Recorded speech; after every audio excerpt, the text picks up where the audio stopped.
এই কোরআন তেলাওয়াত করলে আল্লাহ রাব্বুল আলামিন কোরআন তেলাওয়াতকারীকে জান্নাত দিবেন।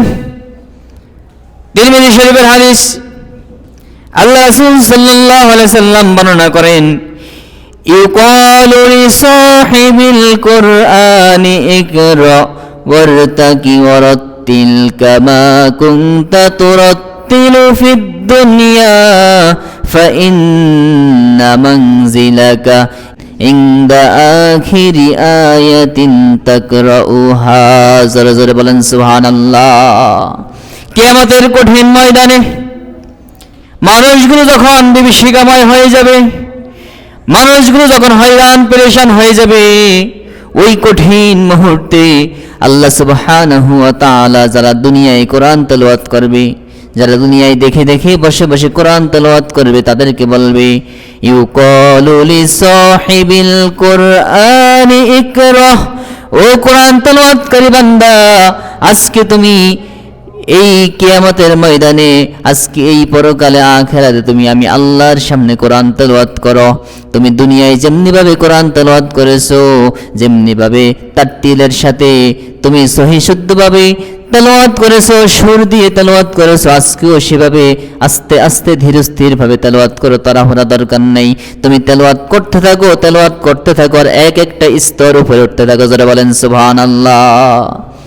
একটা আয়াত তেলাওয়াত করো, একটা স্তর উপরে ওঠো, একটা আয়াত তেলাওয়াত করো, জান্নাতের একটা স্তর উপরে ওঠো। ফাইন্না মানজিলাকা ইনদা আখিরি আয়াতিন তাকরাউহা, আজকে তুমি যতটা আয়াত তেলাওয়াত করতে পারবা, তোমার জান্নাতটা তত তলা উঁচু হবে। জোরে বলেন সুবহানাল্লাহ। যতটা আয়াত তেলাওয়াত করবে, তোমার জান্নাতটা তত তলা উঁচু হবে। তুমি তেলাওয়াত করো আর এক এক তলা করে উপরে ওঠো, তেলাওয়াত করো আর উপরে ওঠো। মুফাসসিরিনে কেরাম, মুহাদ্দিসিনে কেরাম বলছেন, এই কোরআন মুখস্থ করা লাগবে না।